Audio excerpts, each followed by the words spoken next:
bangsa kolosal dari tanah leluhur ratusan tahun yang silam di tanah Pasundan yang diwarnai dengan kekerasan, ambisi, keserakahan, iri dan dengki, serta cita-cita dan cinta anak manusia. Ini ikat kepala yang Aki temukan dulu, nak. Oh, ikat kepala ini mirip dengan ikat kepala yang pernah dipakai Paman Dajalu kita. Benarkah Paman Dajalu kita pembunuhnya?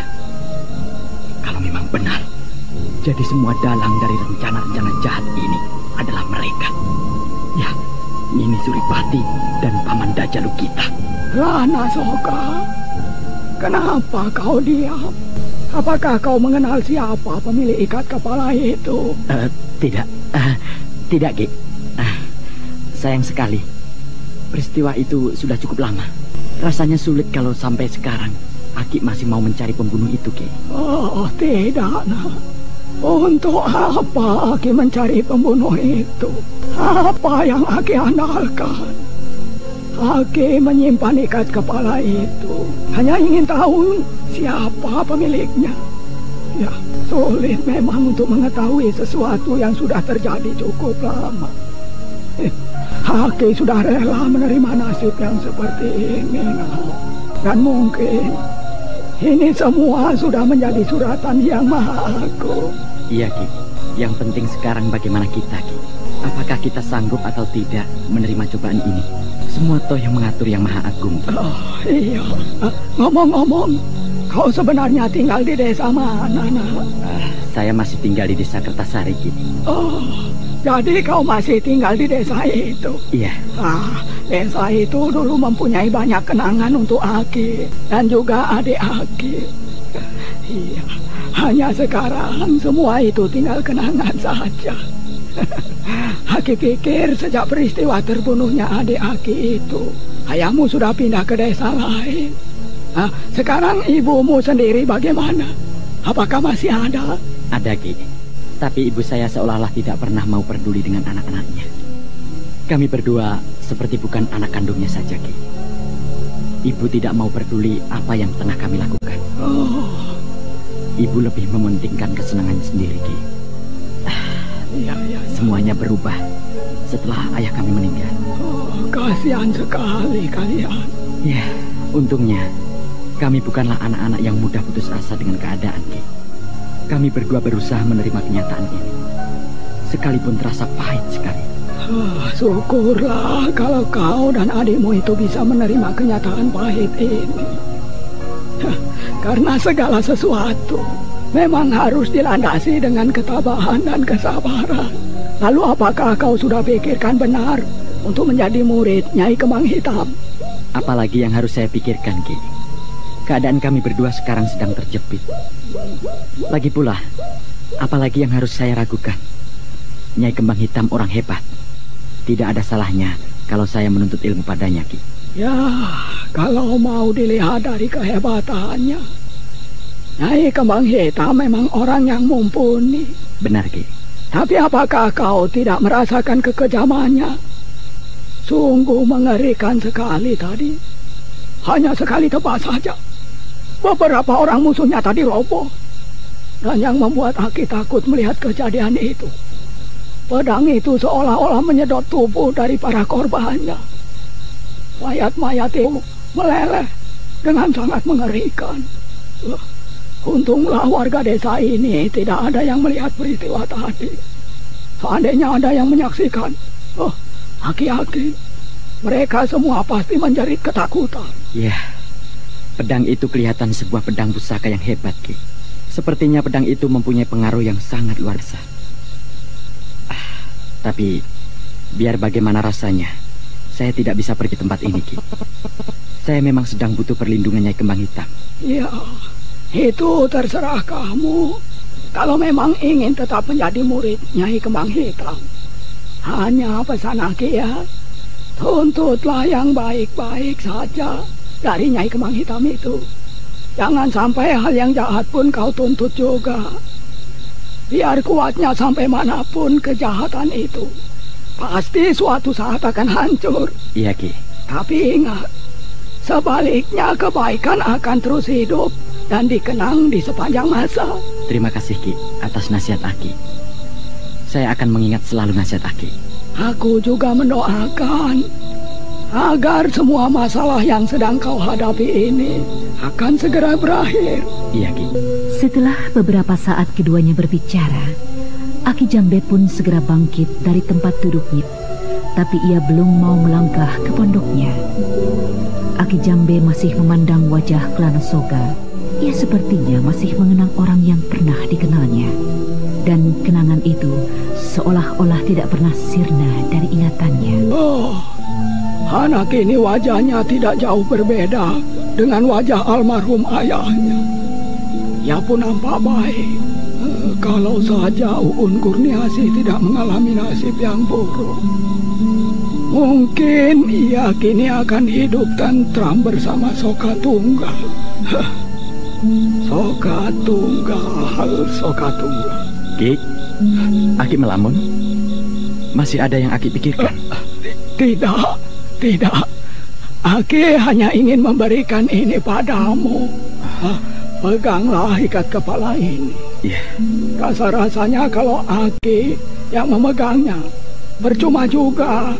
Toh sampai sekarang Aki tidak pernah tahu siapa pembunuh itu.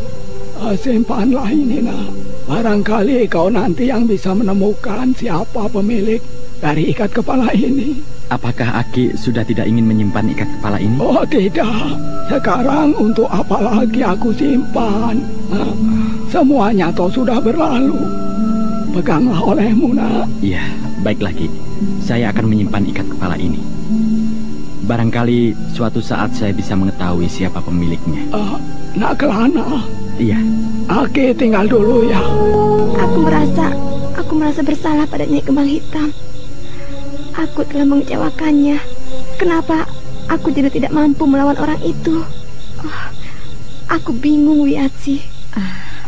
Apakah kau memikirkan Kelana Soka? Pemuda itukah yang membuatmu tenang? Tidak. Jangan kau sebut lagi nama Kelana Soka. Aku tidak mau Nyai Kembang Hitam marah padaku hanya karena seorang laki-laki.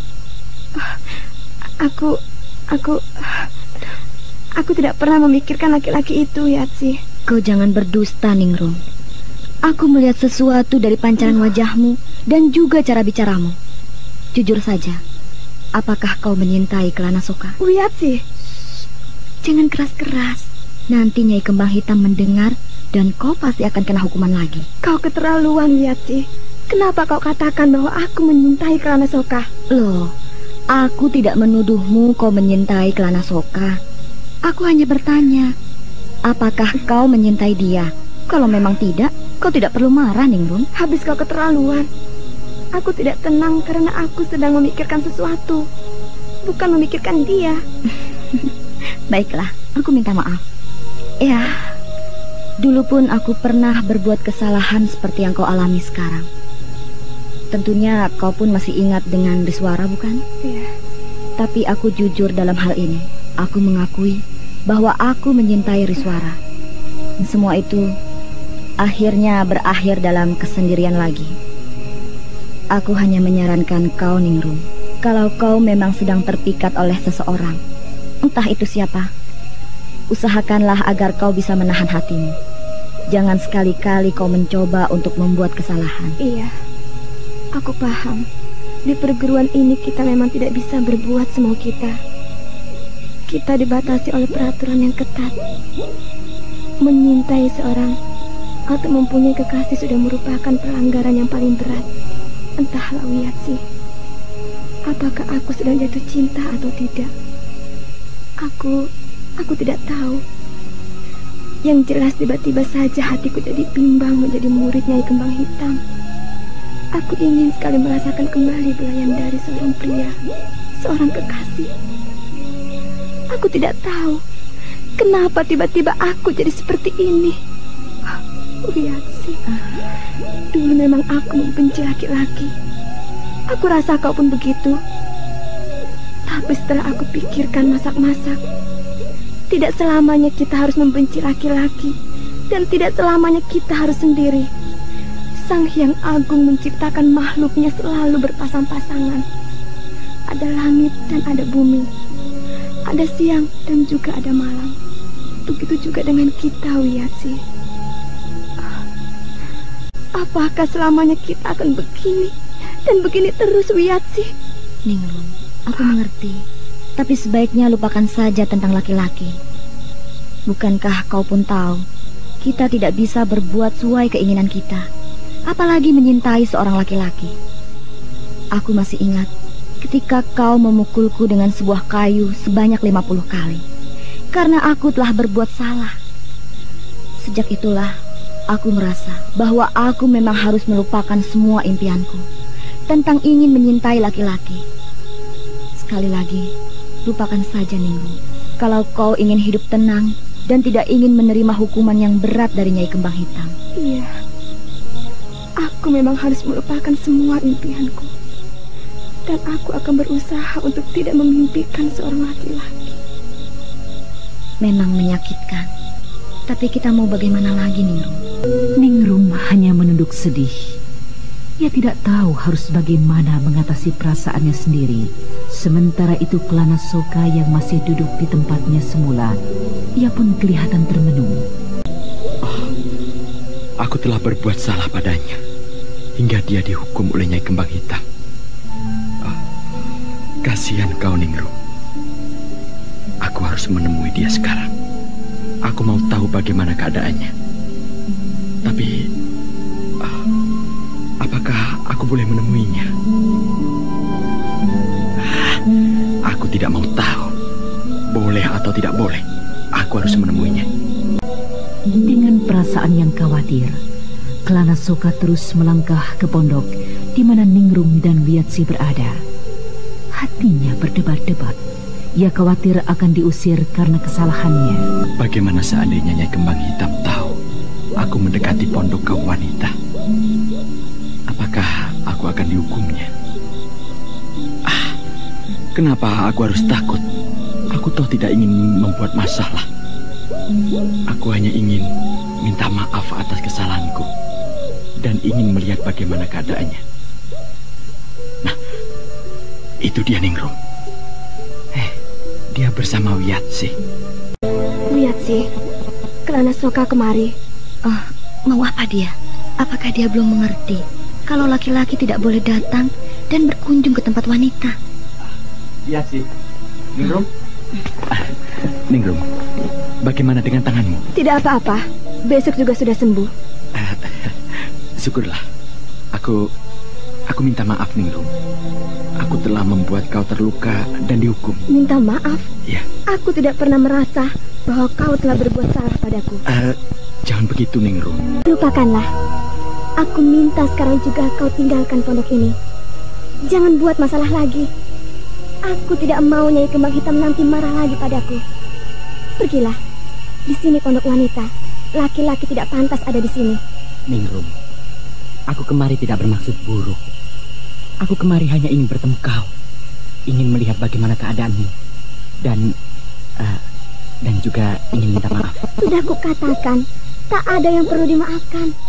Aku tidak merasa bahwa kau telah bersalah padaku. Mengenai keadaanku, ya, seperti yang kau lihat, aku baik-baik saja. Nah, sekarang juga aku minta segeralah tinggalkan tempat ini sebelum Nyai Kembang Hitam mengetahui kau ada di sini. Kalau aku tidak mau pergi, lalu apa yang akan kau lakukan? Aku akan berteriak agar Nyai Kembang Hitam tahu, kemudian menghukummu lagi. Kelana, pergilah. Aku harap kau mengerti. Dan kukira kau pun paham dengan peraturan di perguruan Kembang Hitam ini. Baiklah, maafkan aku. Kalau kehadiranku di sini telah membuat hati kalian berdua tidak tenang. Permisi.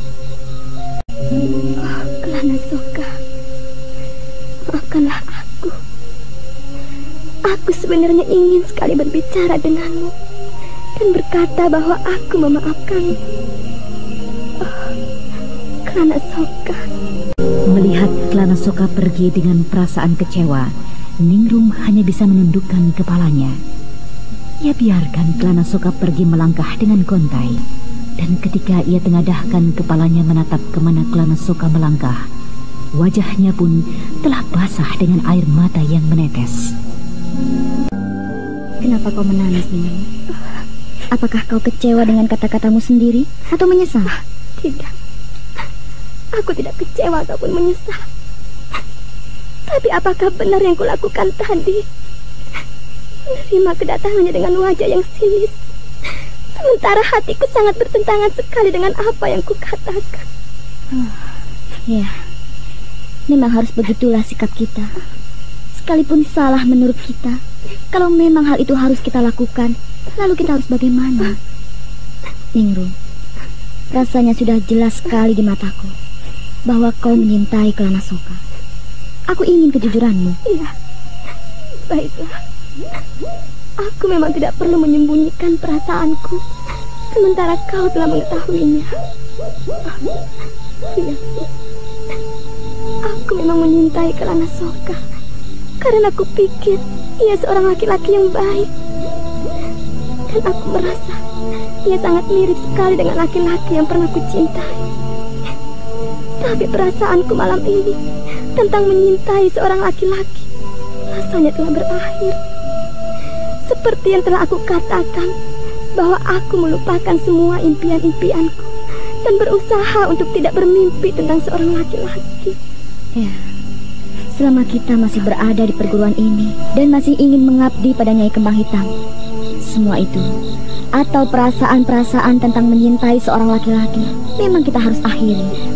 Kalau tidak, maka kita sendiri yang akan rugi. Ya, hanya cara itulah yang harus kita lakukan, Ningrum. Pendam sajalah semua perasaanmu tentang Kelana Soka, seperti apa yang pernah kulakukan pada Riswara. Iya, lihat sih. Nah, ayo kita ke sana. Hapuslah air matamu. Kalau Nyai Kembang Hitam tahu kau menangis, beliau pasti menghukummu. Iya, iya. Manusia bodoh. Sejak tadi kutunggu-tunggu tidak juga muncul.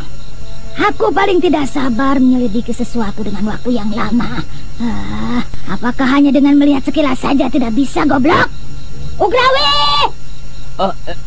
Iya, Guru. Cepat kemari. Saya, Guru. Aku penasaran sekali menunggu Dajalu kita. Aku mau tahu lebih jelas tentang manusia yang bernama Nyai Kembang itu. Apa saja yang kau ketahui tentang dia? Saya tidak mengetahui banyak tentang dia, Guru. Tapi yang jelas, dia seorang wanita setengah tua yang hebat. Pedang yang disandangnya pun kelihatan pedang pusaka yang luar biasa. Pedang itu seolah-olah mempunyai nafas ketika berada di tangan Nyai Kembang Hitam. Cuma sekali pabat saja, pedang itu mampu menghisap darah dan nyawa lawannya. Teman-teman pun tewasnya dengan cara yang menyedihkan, Guru. Tubuhnya meleleh, seakan-akan dicengkram oleh racun yang ganas. Iya, hanya itu yang saya ketahui, Guru. Bangset! Kepadat! Keteranganmu tentang dia seolah-olah menurunkan kehebatanku. Sekali lagi aku mau tanya, siapa yang paling hebat antara aku dengan dia? Apakah kehebatan tongkatku pun tak ada artinya bila dibanding dengan pedangnya? Entahlah, Guru. Saya belum tahu mana yang hebat antara pedang Nyai Kembang Hitam dengan tongkat yang Guru miliki. Karena saya belum tahu sampai sejauh mana kehebatan tongkat Guru. Bocah goblok! Jadi selama kau menjadi muridku, kau belum tahu sampai di mana kehebatan tongkatku? Sini, ayo kita keluar dari rumah ini. Aku akan memperlihatkan padamu bahwa tongkat gurumu ini akan jauh lebih hebat dari pedang milik wanita goblok itu. Dengan perasaan marah yang tinggi, Nini Suripati menyeret Ugrawe keluar rumahnya. Baju Ugrawe nampak sedikit tersingkap karena tarikan lengan gurunya. Sesampainya di luar, Nini Suripati melihat seekor kucing sedang memakan sesuatu. Kau lihat kucing itu? Iya. Nah, aku akan menunjukkan padamu tentang kehebatan tongkatku ini. Ambil kucing itu dan lemparkan ke atas. Guru, kucing itu sedang... Ambil kucing itu, kataku. Jangan membantah. Di perguruan alap-alap hidung ini, kalian tidak diajarkan untuk menjadi murid yang mudah kasihan pada musuh dan mudah lemah melihat orang tidak berdaya.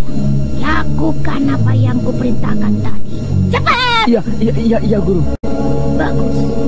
Sekarang kau lempar kucing itu ke atas seperti yang kuperintahkan tadi.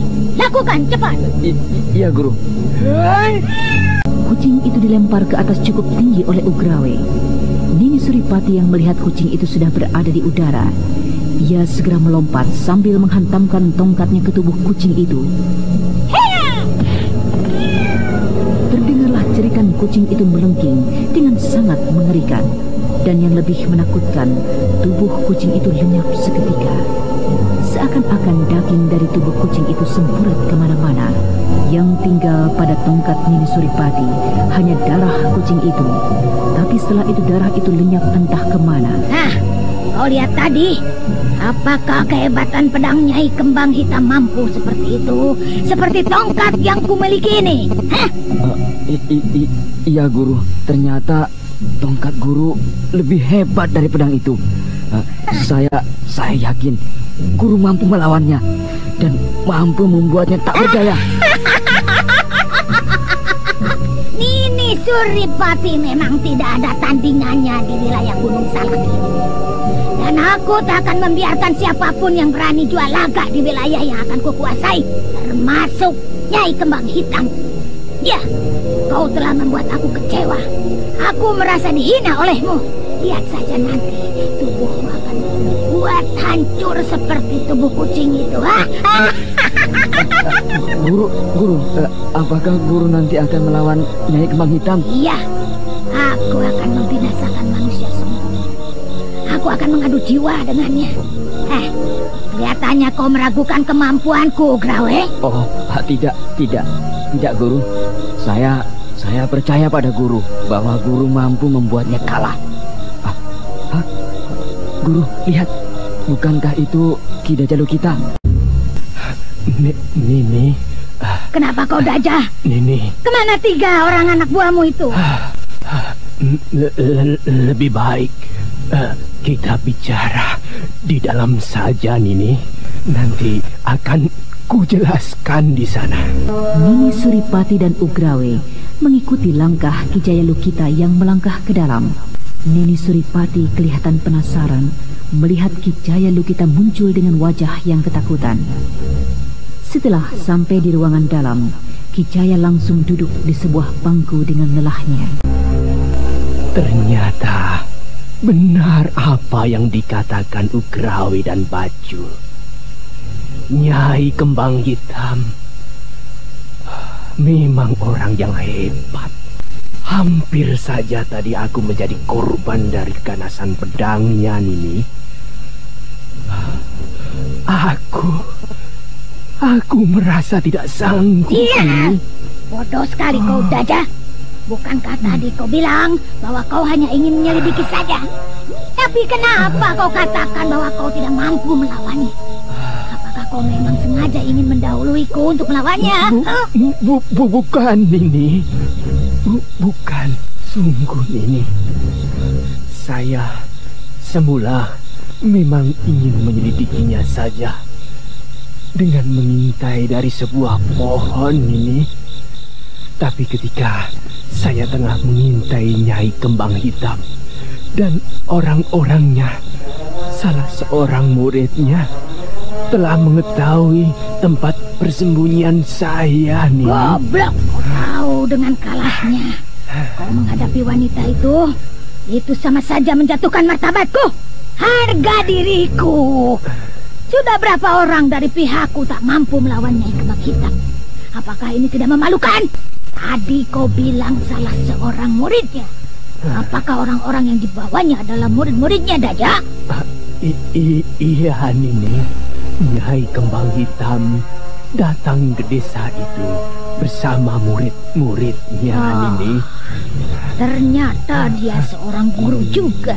Bagus kalau begitu. Nanti aku akan bawa murid-muridku untuk menantangnya dan dia akan berhadapan dengan Lalu kemana 3 orang anak buahmu itu, Daja? Mereka tewas semua, Nini. Pedang itu... Cukup! Aku tidak butuh penjelasanmu tentang pedang itu. Aku sudah tahu. Lalu bagaimana menurutmu tentang Nyai Kembang Hitam itu? Apakah besok atau hari ini juga dia kita robohkan? Jangan, Nini. Jangan.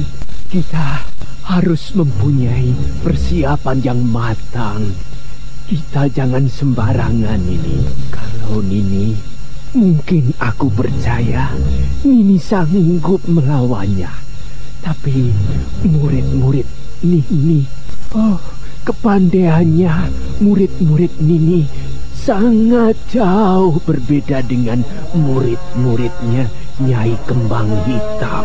Mereka rata-rata sangat tajam sekali panca inderanya, Nini. Harap.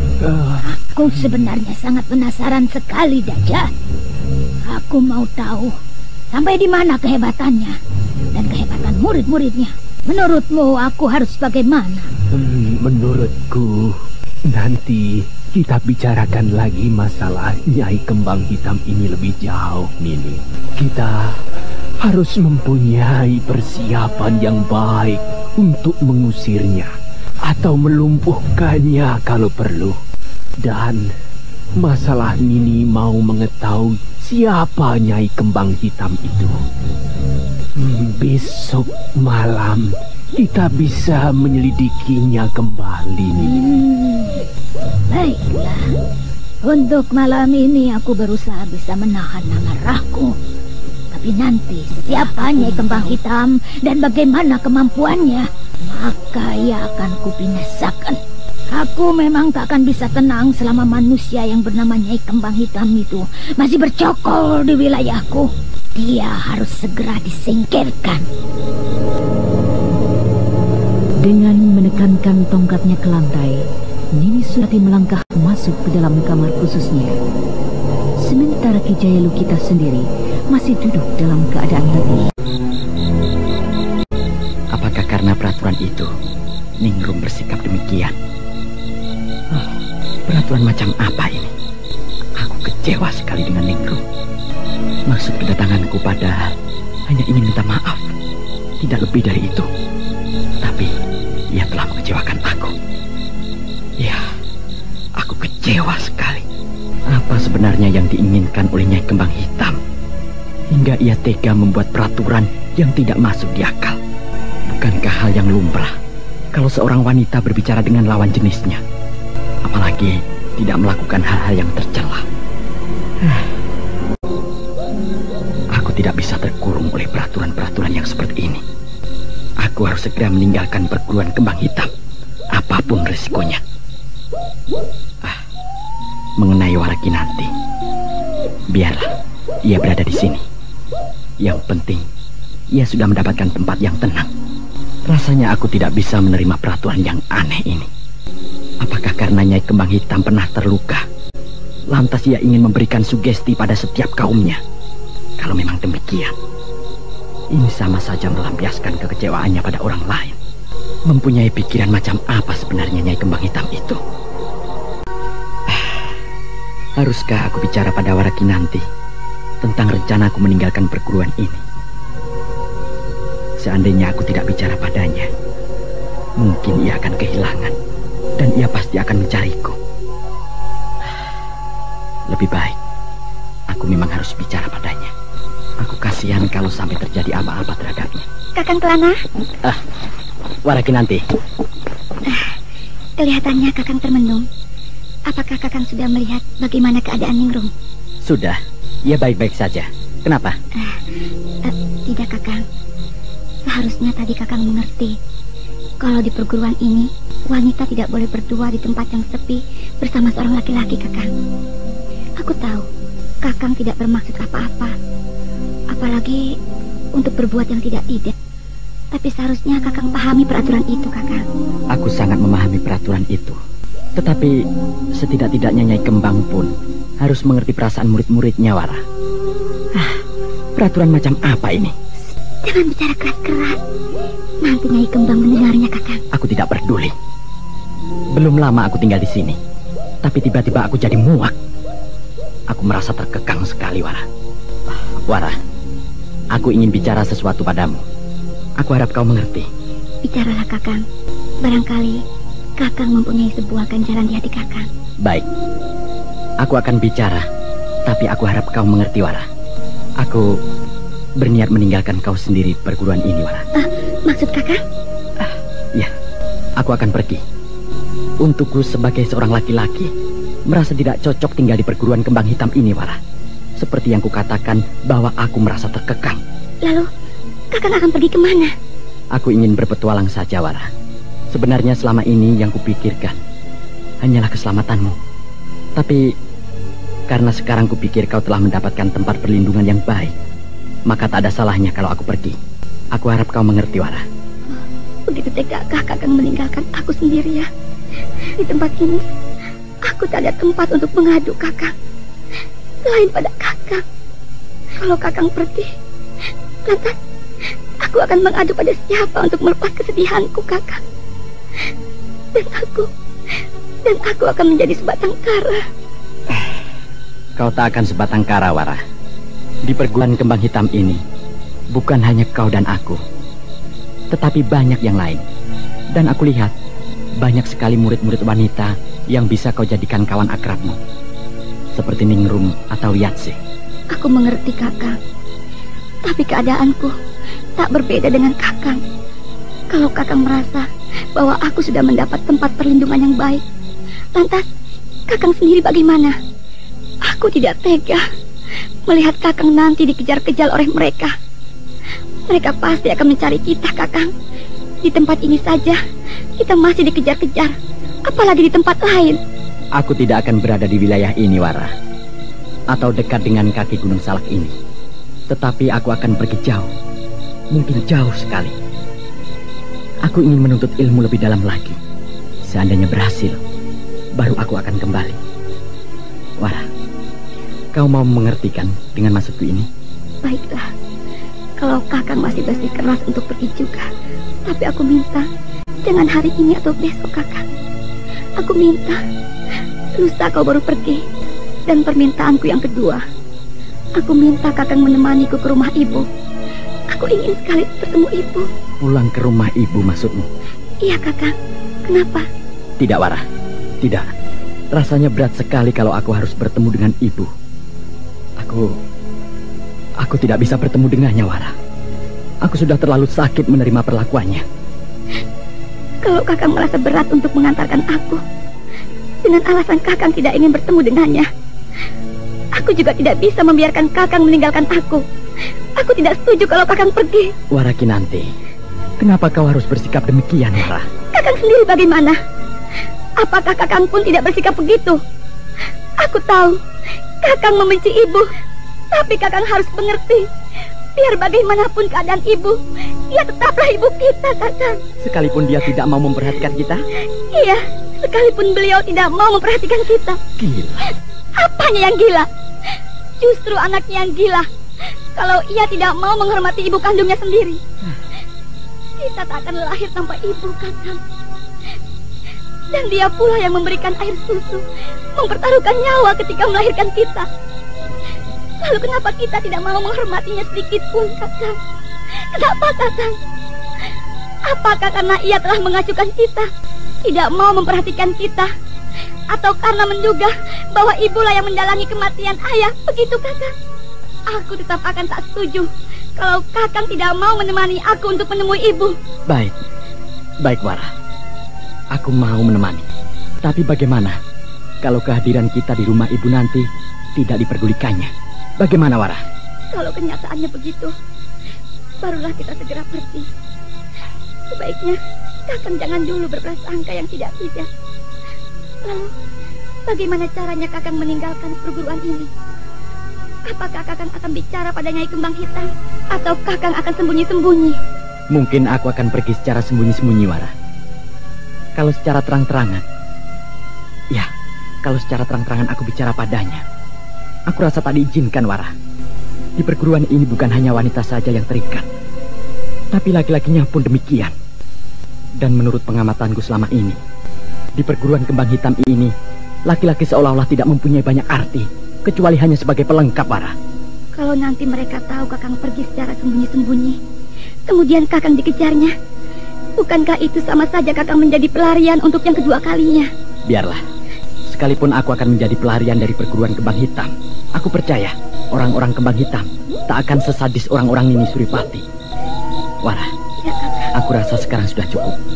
Sudah saatnya kau istirahat. Aku belum ngantuk, Kakang. Aku tahu. Aku tahu kau belum ngantuk. Tapi sebaiknya kau kembali saja ke pondokmu, Wara. Aku khawatir Nyai Kembang Hitam nanti marah. Kalau tadi hukuman yang diberikan padaku hanya segitu, aku rasa hukuman itu belum seberapa, Wara. Mungkin Nyai Kembang Hitam bisa menghukumku lebih berat lagi. Tapi aku kan adikmu, Kang. Nyai Kembang Hitam mungkin tahu kau adikku. Tapi kalau ia mau marah, mungkin ia pun tak akan memandang siapa kau di matanya. Iya. Baiklah, Kakang. Aku akan ke pondokku. Tapi Kakang pun harus mengerti. Jangan membuat masalah lagi. Biar bagaimanapun, aku tidak enak kalau melihat Kakang dihukum. Iya. Wara Kinanti kemudian melangkah meninggalkan Kelana Soka sendirian. Kelana Soka hanya menunduk sedih. Banyak sekali yang harus ia lakukan. Sementara itu di pondok Nyai Kembang Hitam, nampak Nyai Kembang Hitam duduk di samping anaknya yang sedang tidur. Ia tatap wajah anaknya yang mulai dewasa, seperti ada sesuatu yang tidak bisa ia lupakan. Tidak terasa, ini anakku mulai dewasa. Ia tumbuh di dalam suasana yang tidak menentu. Ya, banyak sekali perjalanan panjang yang secara tidak sadar ia ikuti. Kalau kupandangi wajahmu, seolah-olah wajah Kakang Saka, ayahmu, tidak pernah pergi dari pikiranku. Jika kau telah tumbuh menjadi seorang pemuda nanti, kau tidak boleh mewarisi sifat ayahmu yang sombong dan tidak mau mengerti. Kau harus menjadi anak yang sepenuhnya berbakti padaku. Kasihan kau nak. Kau tidak pernah merasakan mempunyai teman yang sebaya denganmu. Di sini ada beberapa anak yang sebaya denganmu, tapi mereka kelihatan tak berani datang ke pondok ini. Mungkin orang tua mereka telah melarangnya. Dulu kau mungkin sedikit terhibur dengan Caro dan Liman, gajah-gajah kesayanganmu. Tapi sekarang, kasihan kau nak. Ibu merasa bersalah sekali padamu. Tapi di semuanya sebenarnya gara-gara Kakang Saka. Ya, gara-gara Kakang Saka Palwakuna. Laki-laki itu memang harus diberi pelajaran. Aku tidak peduli siapa dia. Mungkin sekarang ia sedang bersenang-senang dengan perempuan lain. Ia merasa tenang tanpa aku di sisinya. Ia tidak mau lagi memikirkan bagaimana keadaan anaknya.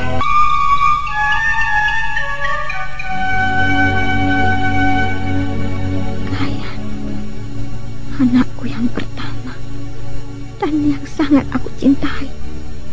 Ya, aku tidak mungkin mempunyai seorang anak lagi. Dan aku tak akan mau lagi mempunyai kekasih atau suami. Hatiku sudah cukup terluka dengan sikap Kakang Saka. Kayan, ya, aku harus memberikan nama tambahan di belakang nama panggilannya. Manggala atau pertama. Ya, anak pertama. Kayan Manggala. Benar, nama itu sangat cocok sekali untuknya. Kayan Manggala.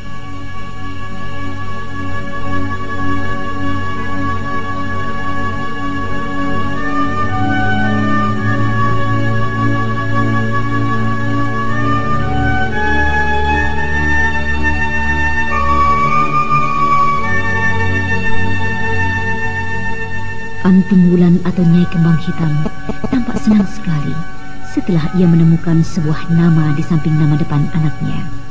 Manggala artinya anak pertama, atau boleh diartikan dengan arti yang lain, yaitu bahagia. Setelah mendapatkan nama tambahan untuk anaknya, Nyai Kembang Hitam kemudian melindungi kening anaknya dengan penuh kasih sayang. Jadilah kau anak yang cerdas dan mau berbakti pada ibumu. Aku ingin kau menjadi anak yang berguna untukku dan untuk perguruan ini. Kalau ibumu banyak menderita dan susah, maka kau tidak boleh seperti ibumu. Kau harus bahagia sesuai dengan namamu, Manggala. Nah, tidurlah yang tenang.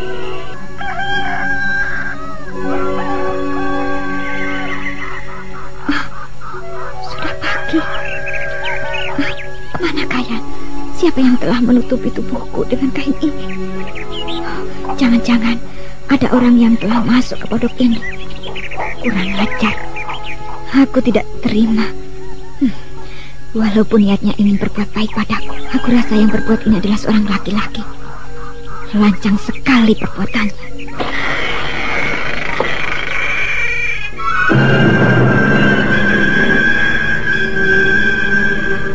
Melihat pintu kamarnya terbuka, Anting Wulan segera bangkit dari tempat tidurnya. Tapi tiba-tiba ia terkejut setelah melihat orang yang membuka pintu kamarnya itu. Kayan? Ibu sudah bangun? Ibu, tadi Kayan lihat tidurnya pulas sekali. Oh iya, ibu semalam tidurnya sudah larut malam. Oh, pantas. Tadi pagi ketika Kayan bangun, ibu Kayan selimuti saja dengan kain itu. Kayan takut ibu kedinginan. Ah, jadi Kayan yang menyelimuti ibu dengan kain ini. Oh, anakku. Kenapa ibu memeluk Kayan? Ibu sayang sekali sama kamu, nak. Kau baik sekali pada ibu. Tidak kusangka dia sudah mempunyai budi pekerti yang baik. Ibu, sebaiknya mandi dulu, biar tubuh ibu segar dan tidak ngantuk lagi. Bisa saja kau Kayan. Siapa yang mengajarimu kalau kita sudah mandi, tubuh kita akan segar? Kakek Wirya. Oh ya? Kayan, semalam ibu berpikir tentang pemberian nama tambahan untukmu. Ibu telah menemukan nama yang sangat bagus, yaitu Manggala. Manggala? Iya, Manggala. Manggala artinya bahagia atau beruntung, atau boleh juga diartikan anak pertama. Nah, sekarang kau telah mendapatkan nama tambahan. Namamu sekarang Kayan Manggala. Kayan Manggala? Hore! Bagus sekali. Bu, Kayan suka dengan nama itu. Kayan Manggala. Ibu sekarang mau mandi dulu ya. Kalau mau main, jangan terlalu jauh. Tidak, Bu. Kayan biasa main dengan kakek Wirya. Nanti Kayan mau memberitahukan pada kakek Wirya. Memberitahukan apa? Memberitahukan bahwa nama Kayan sekarang ada tambahannya. Kayan Manggala. Waraki nanti, bagaimana dengan kakakmu? Semalam kulihat kau lama sekali berbicara dengannya. Apakah kakakmu membicarakan aku? Sebenarnya aku ingin minta maaf pada kakakmu. Semalam aku telah mengecewakannya. Ketika ia mau menengok keadaanku, tiba-tiba aku mengusirnya. Aku malu, Wara. Aku merasa bersalah. Seharusnya aku memang tidak bersikap demikian. Tapi karena aku takut Nyai Kembang Hitam berprasangka buruk lagi padaku, aku terpaksa melakukan hal itu. Sungguh, sebenarnya hatiku sangat bertentangan sekali dengan kata-kata yang kuucapkan semalam.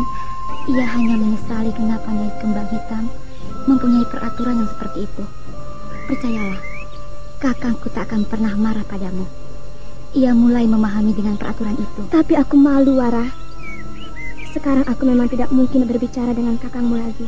Aku tidak ingin Nyai Kembang Hitam mencurigaiku dan kakangmu. Tolonglah sampaikan permintaan maafku padanya, Wara. Iya, nanti akan kusampaikan. Oh iya, bagaimana dengan luka di tanganmu? Tidak apa-apa, hanya sedikit. Tapi semalam kulihat mengeluarkan darah cukup banyak. Iya, hanya darahnya saja yang banyak. Tapi lukanya tidak seberapa. Lalu, apakah Nyai Kembang Hitam tidak melihat kau? Tidak. Untuk apa melihat murid yang telah berbuat salah, sekalipun sedang terluka? Kasihan kau, Ningrum. Wajahmu pun kulihat pucat sekali. Mungkin ia kurang tidur. Lalu, siapa yang memberikan kau ramuan untuk mengobati lukamu itu? Wiyatsi. Ningrum, Mbak Yulastri kemari. Mungkin ia ingin bicara denganmu. Ningrum, Nyai Kembang Hitam memintamu untuk datang ke pondoknya. Apakah ada masalah denganku, Mbak Yu? Aku tidak tahu. Sebaiknya kau temui saja sekarang. Nanti beliau menemu. Baiklah. Wara, aku tinggal dulu ya. Iya. Mendengar dipanggil Nyai Kembang Hitam, Ningrum menjadi sedikit gelisah karena ia merasa mempunyai salah yang cukup besar pada Nyai Kembang Hitam. Sambil memegang lukanya yang telah dibalut sepotong kain, ia melangkah mengikuti Lastri. Bagaimana lukamu? Tidak apa-apa, Nyai. Hanya sedikit. Kau sadar apa yang telah kau lakukan? Saya menyadarinya, Nyai. Saya memang bersalah. Saya tidak bisa menjatuhkan lawan saya. Padahal kalau dilihat, permainannya tidak seberapa. 2 kali kau mengecewakan aku. Yang pertama, kau telah berani melanggar peraturan yang telah ditetapkan. Bukankah sudah kukatakan bahwa di perguruan Kembang Hitam ini tidak boleh ada seorang wanita yang berbicara dengan seorang pria tanpa seizinku. Apalagi berdua di tempat yang gelap. Apa kau lupa dengan peristiwa Wiyatsi? Saya masih ingat, Nyai. Kalau kau ingat, kenapa kau lakukan juga? Padahal dulu yang melakukan hukuman terhadap Yatsih adalah kau. Tapi kenapa justru kau melakukan hal itu juga? Sebenarnya saya hanya... Cukup. Aku tidak perlu penjelasanmu dan juga alasanmu.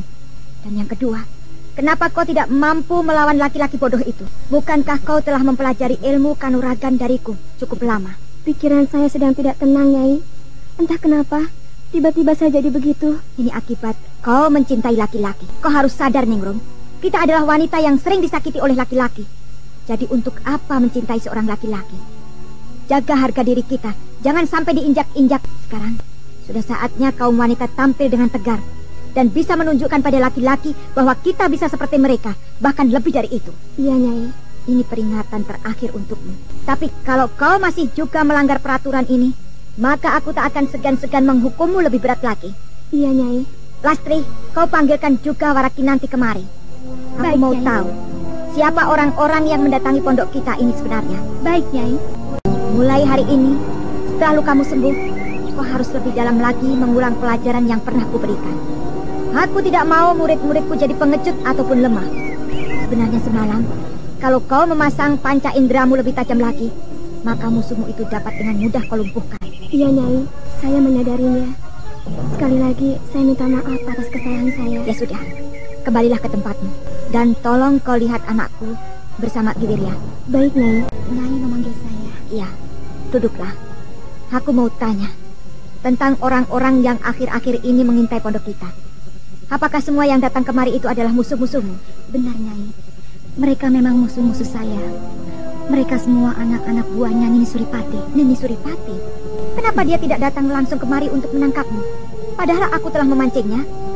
Sebenarnya aku juga mau tahu siapa Nini Suripati itu. Dia seorang perempuan tua yang masih haus dengan kekayaan dan kejayaan, Nyai. Sejak dulu memang saya telah mencurigainya. Dan saya yakin dia pula lah yang merencanakan pembunuhan ayah saya itu. Kalau saja saya mampu melawannya, mungkin sudah sejak dulu saya hajar dia, Nyai.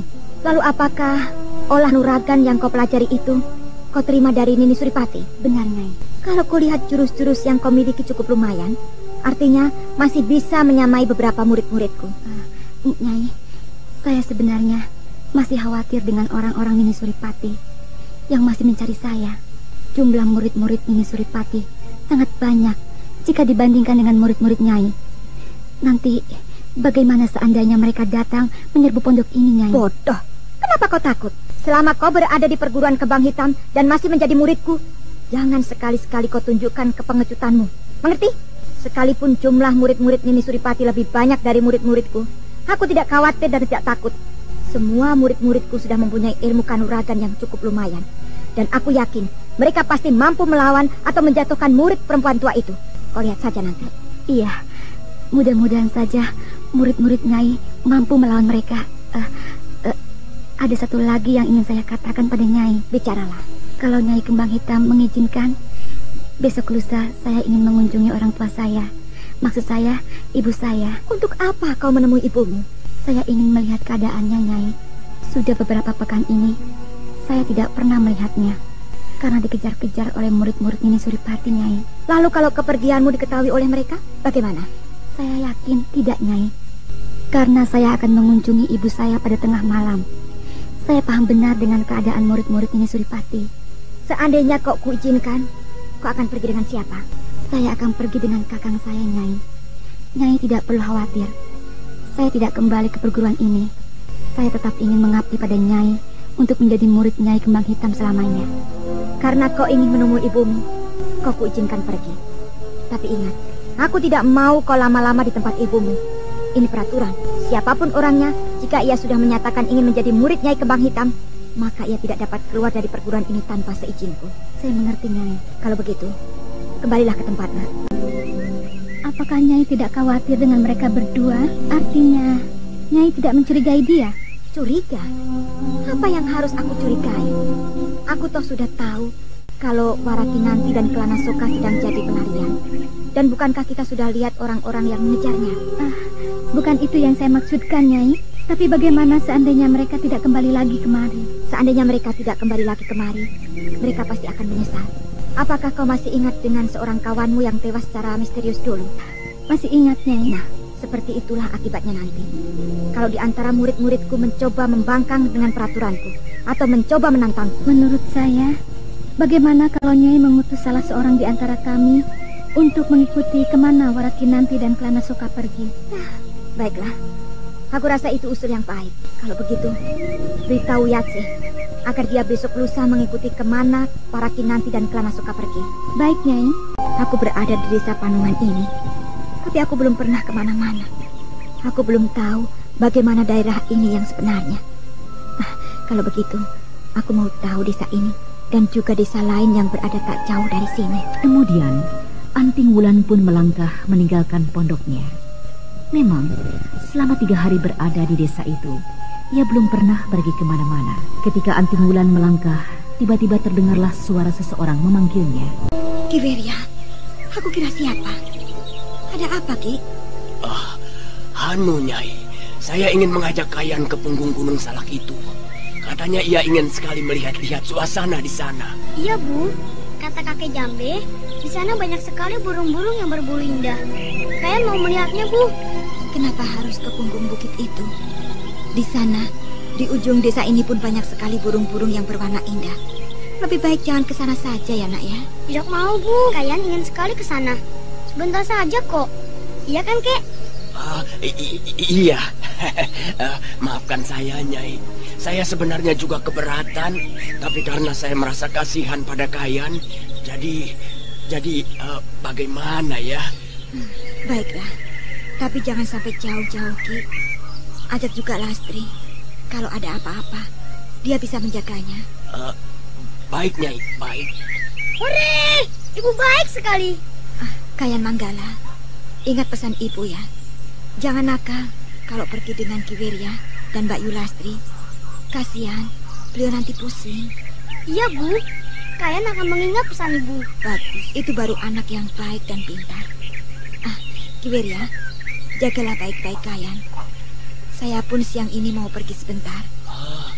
Nyai mau pergi kemana? Saya ingin melihat-lihat desa ini dan desa-desa yang berada di dekat sini. Hanya ingin melepaskan kejenuhan saja, Ki. Oh, begitu. Kayan, ingat, jangan nakal ya. Ibu mau pergi sebentar. Iya, Bu. Kek, ayo kita ajak Bayu Lastri. Setelah berpesan pada anaknya dan pada Ki Wirya, Nyai Kembang Hitam pun segera melangkah pergi. Matahari perlahan beringsut dari tempatnya. Cahayanya masih terasa sejuk. Pohon-pohon jati yang berada di sekitar jalan itu pun kelihatan segar diterpa cahayanya. Tanpa terasa, Nyai Kembang Hitam pun telah sampai di desa Kertasari. Desa ini kelihatannya lumayan cukup ramai. Sangat berbeda sekali dengan desa Panungan yang sepi. Itu, ada sebuah kedai. Aku akan masuk ke sana. Nona, mau pesan apa? Air putih dan nasi. Tidak tuak saja, Nona. Tidak, Pak. Saya tidak biasa minum tuak. Silahkan duduk saja dulu, Nona ya. Iya, Pak. Beberapa orang memandang ke arahku. Mungkin mereka merasa aneh melihat seorang wanita masuk ke kedai ini. Suasana di kedai ini tiba-tiba terasa aneh. Pelayan itu pun beberapa kali melihat ke arahku. Ada apa? Nona, ini pesanannya. Silahkan disambi. Sebentar, Pak Pelayan. Ada sesuatu yang ingin saya tanyakan. Mudah-mudahan Pak Pelayan tidak merasa terganggu. Oh, tidak apa-apa, Nona Pendekar. Kebetulan belum ada pengunjung lain yang datang. Nona Pendekar mau tanya apa? Desa ini apa namanya, Pak? Ini desa Kertasari. Kelihatannya Nona Pendekar bukan warga desa ini. Apakah Nona seorang petualang? Tidak, Pak. Saya hanya sekedar pelancong saja. Oh, Nona, kenapa Nona berani masuk ke kedai ini? Oh, rata-rata laki-laki yang datang ke kedai ini orangnya suka jahil dengan wanita, Nona. Terutama murid-muridnya Nini Suripati. Makanya selama beberapa tahun ini baru Nona lah wanita yang berani masuk ke kedai kami ini. Oh, jadi Nini Suripati berada di desa ini? Oh, apakah Nona sudah mengenalnya? Tidak, Pak. Hanya pernah tahu saja.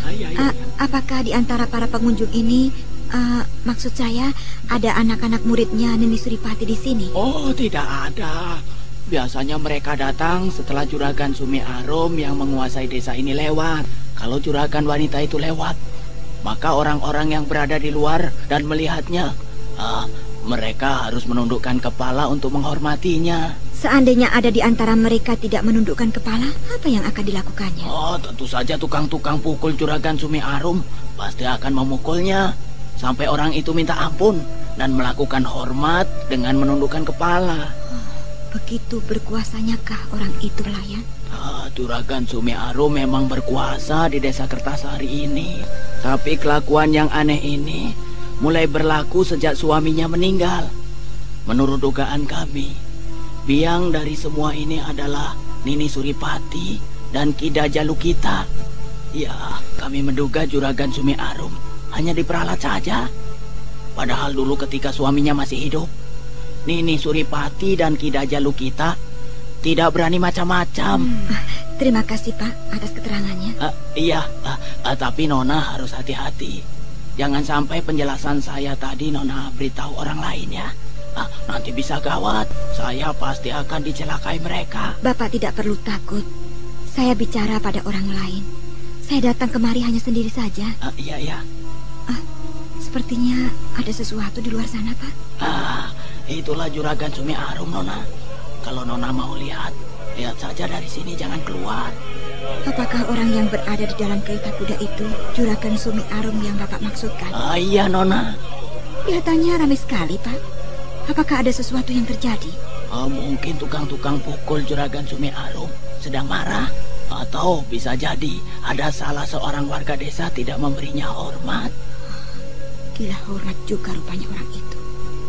Menurut pelayan ini, orang-orangnya Nini Suripati akan muncul ke kedai ini setelah juragannya melintas jalan itu.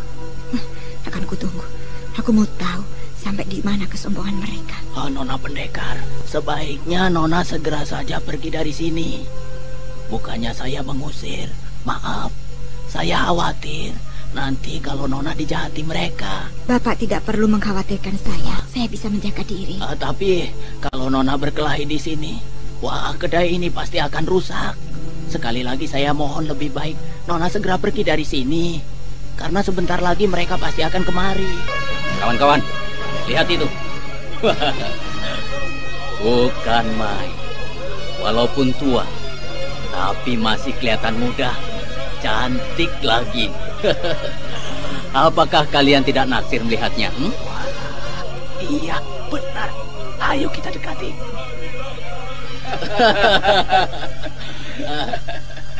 Nona. Waduh. Bagaimana ya? Aku harus menyapanya ya. Kita panggil saja Nona. Toh wanita ini masih kelihatan muda dan cantik. Wah. Bukan main. Kulitnya kuning langsap. Aduh, indah sekali. Rasanya aku ingin sekali menjamahnya. Jangan coba-coba macam-macam, bocah. Waduh, kita dikatakan bocah. Yang bocah orangnya, tapi kalau itu wah, rasanya tidak baik kalau ku jelaskan secara terang-terangan. Kenapa harus galak sih pada kami, Nona? Mungkin dia belum tahu siapa kita. Sarkam, coba kamu perhatikan di belakang punggung wanita itu. Kelihatannya dia bukan wanita sembarangan. Mungkin dia seorang pendekar. Seorang pendekar? Nona Manis, apakah benar kau seorang pendekar seperti yang dikatakan temanku tadi itu? Kalau memang benar, lalu apa yang kau inginkan? Aku tahu siapa kalian semua. Oh ya? Kalian semua adalah murid-murid si keparat Nini Suripati. Kalau kalian semua mau tahu siapa akulah Nyai Kembang Hitam yang telah membantai beberapa teman-teman kalian semua. Apakah benar yang dikatakannya, Sarkam? Bahwa dia Nyai Kembang Hitam? Kalau dilihat dari tampangnya, kelihatannya memang benar. Coba saja kau perhatikan pedang yang disandangnya. Iya. Rasanya di desa ini tidak ada seorang wanita pun yang mempunyai pedang, apalagi menyandang sebuah pedang di belakangnya. Keparat. Kalau memang benar kau Nyai Kembang Hitam, sekarang cabutlah pedangmu. Aku akan membuktikan kebenarannya sekaligus aku akan menuntut balas atas kematian teman-temanku. Bernyali besar juga kau rupanya, bocah-bocah ingusan. Baiklah, aku akan membuktikan kebenaran kata-kataku. Oi, teman-teman, bantu si Bladut melawan keparat itu. Ayo cepat. Ayo, Bagus. Itu lebih baik kalau kalian semua mau mengeroyok. Dengan begitu, aku akan lebih cepat membereskan kalian. Aku akan menunjukkan pada guru kalian yang sudah peot itu bahwa Nyai Kembang Hitam lebih hebat darinya. Ayo, majulah. Jangan hanya memasang kuda-kuda saja. Iya, teman-teman, ayo hajar manusia ini. Iya, ayo hajar cepat. Jangan beri kesempatan padanya untuk melukai kita.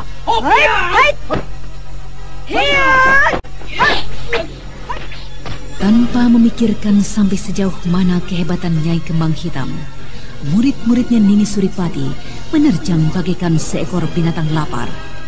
Pertarungan nampak sengit, namun begitu Nyai Kembang Hitam dapat mengimbanginya dengan mudah.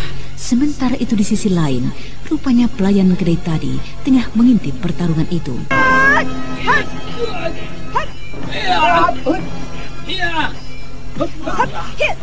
Tidak kusangka ternyata wanita itu sangat hebat. Waduh, jurus-jurus pedangnya sangat cepat.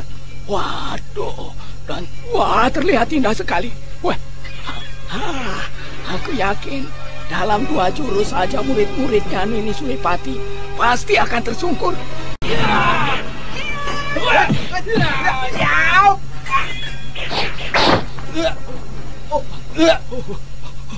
Gila, tubuh teman-temanku lenyap begitu saja.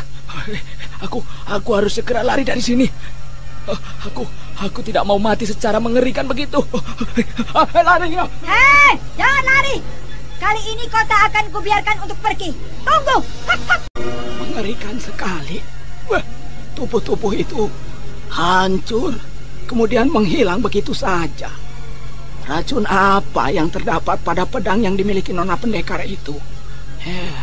Nona Pendekar itu mengejar murid Nini Suripati yang kabur itu. Itulah balasannya kalau orang suka memeras orang yang lemah. Sekarang kalian semua kena batunya. Aduh, aku sudah tidak kuat lagi. Ia mampu mengejarku. Tidak, jangan Nona Pendekar, jangan. Aduh, ampun. Tak ada ampun lagi bagi manusia yang sok jagoan dan berani menantang Nyai Kembang Hitam. Kalian tadi telah berani berbuat kurang ajar padaku. Nah, sekarang rasakanlah akibatnya. Tiba-tiba saja Nyai Kembang Hitam terkejut. Tangannya bergetar dengan hebat. Ketika ia hendak mengayunkan pedangnya ke arah musuhnya yang sedang ketakutan, ia merasakan ada seseorang yang menghalau pedang itu. Sariti, dan kok Kakang Sitakeling? Anting Wulan bukan menunjukkan sikap seorang pendekar. Apakah perubahan sikapmu ini karena suami Kepawaguna? Cukup. Jangan kau sebut-sebut nama itu lagi di depanku, Sariti. Aku muak dengan laki-laki itu. Dia telah membuat sakit hatiku. Kalau saja bukan kau yang kuhadapi sekarang ini, mungkin mulutmu sudah kubelah dengan pedangku. Wulan, tunggu! Sariti, sudahlah. Jangan kau kejar. Percuma. Biarkan dia pergi. Aku rasa dia tidak tinggal jauh dari sini. Aku yakin nanti pun kita akan bertemu lagi dengannya. Ayo, naiklah ke kudamu. Kita lanjutkan perjalanan. Baiklah, Kakang.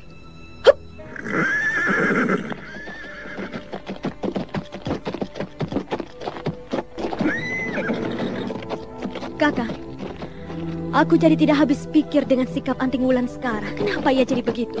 Entahlah. Mungkin semua itu akibat ia berselisih dengan suaminya. Padahal sepengetahuanku dulu, ia seorang wanita yang penuh pengertian. Ia mau menerima keadaan. Tapi sekarang, ia berubah total. Rasanya tidak terlihat lagi keanggunan sebagai seorang pendekar. Sampai sejauh itukah sikap seorang wanita yang dikecewakan oleh laki-laki? Tidak. Seharusnya seorang wanita pun tidak boleh seperti itu. Apalagi seperti Anting Wulan yang sudah merasakan pahit getirnya kehidupan. Orang-orang yang seperti itu hanyalah orang-orang yang telah putus asa. Kecewa? Boleh saja. Tapi seharusnya kita berpikir, apakah dengan bersikap demikian akan menguntungkan diri kita sendiri? Sudahlah. Kalau aku berbicara lebih jauh lagi tentang masalah ini, nanti malah tidak karuan. Toh semuanya ini sebenarnya berpulang pada diri kita sendiri. Aku hanya bisa berpesan padamu, janganlah kau bersikap seperti Anting Wulan kalau suatu saat kau menghadapi masalah besar seperti itu. Iya, Kakang. Segalanya bisa kita musyawarahkan bersama. Kesalahan macam apapun, jika kita temui, hendaknya kita berpikir lebih jauh sebelum bertindak yang merugikan. Iya, Kakang. Kakang, aku sebenarnya bingung juga melihat Anting Wulan ada di wilayah Gunung Salak ini. Apakah kehadirannya di wilayah ini ada maksud-maksud tertentu? Bisa jadi demikian. Kita lihat saja nanti. Aku juga ingin tahu di mana ia tinggal sekarang. Pertemuan tadi seharusnya membuahkan kegembiraan yang berarti. Karena kita memang baru kali ini bertemu lagi. Tapi pertemuan tadi justru membawa kesan yang kurang enak. Bagaimana menurut Kakak? Kalau sekarang kita cari saja tempat Anting Wulan. Kita toh masih berteman baik, Kakak. Apa salahnya kita bersilaturahmi? Tapi bagaimana seandainya Anting Wulan menerima kita dengan rasa permusuhan karena peristiwa tadi?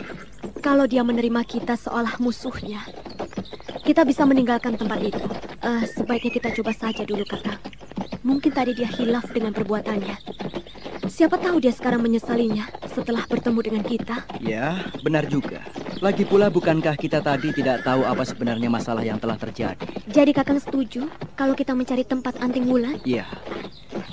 Kita berkuda ke arah barat dulu. Kalau tidak salah, di sana ada sebuah desa. Ayo. Hiya! Hiya! Hiya! Hiya!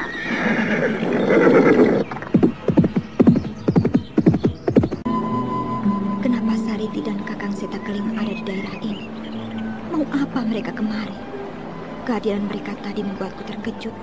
Entah kesan apa yang terlintas dalam pikirannya setelah melihatku akan mengajar murid Nini Suripati yang kurang ajar itu. Benarkah apa yang dikatakan Sariti? Bahwa tindakanku tadi tidak mencerminkan watak seorang pendekar? Apakah selama ini tindakanku salah? Tidak. Aku merasa bahwa tindakanku benar. Aku membela kaumku yang tindas oleh kebiadaban laki-laki. Aku ingin membangkitkan semangat kaumku agar mereka tidak lagi menjadi alas hawa nafsu laki-laki. Apakah ini salah? Mereka berdua memang tidak pernah tahu apa persoalan yang tengah kuhadapi. Ya, kalau kupikir pertemuan tadi seharusnya tidak dalam keadaan demikian. Aku sebenarnya juga ingin bercakap-cakap tentang keadaan mereka. Tapi Sarip telah berani berlaku kurang ajar terhadapku. Secara sengaja, ia menyebut nama Kakang Saka di hadapanku. Kalau saja bukan Sariti yang berbicara, mungkin pedangku sudah membuatnya mampus. Apakah aku nanti akan bertemu lagi dengan mereka berdua?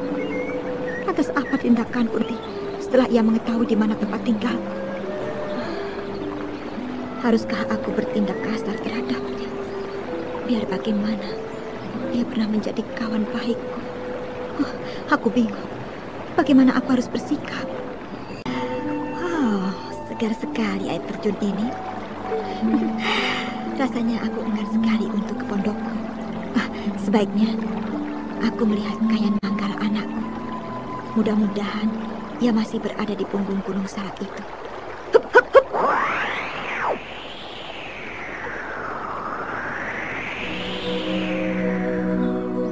Kakek, Kayan ingin melihat suasana di sana. Mungkin burung-burungnya lebih indah. Kayan lupa pesan ibu tadi.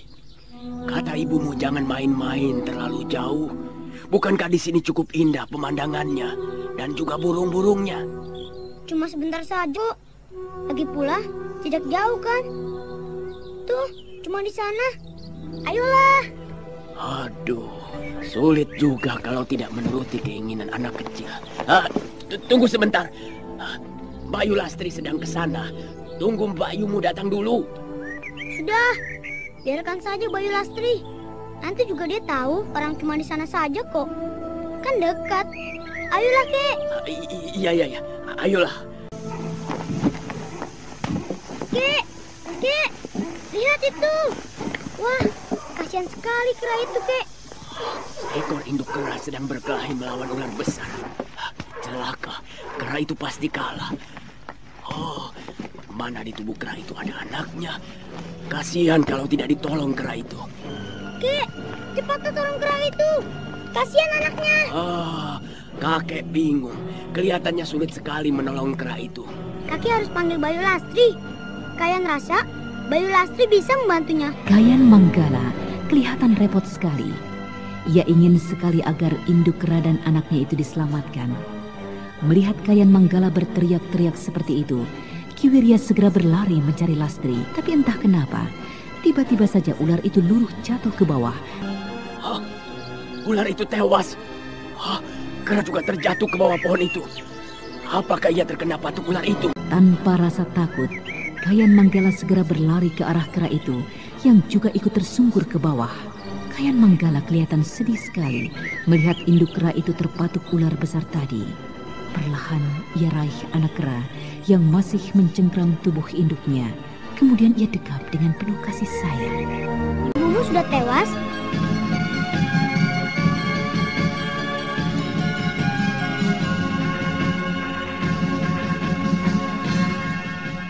Nah, saudara pendengar, siapakah orang yang tengah berbicara dengan Kayan Manggala, anaknya Nyai Kembang Hitam?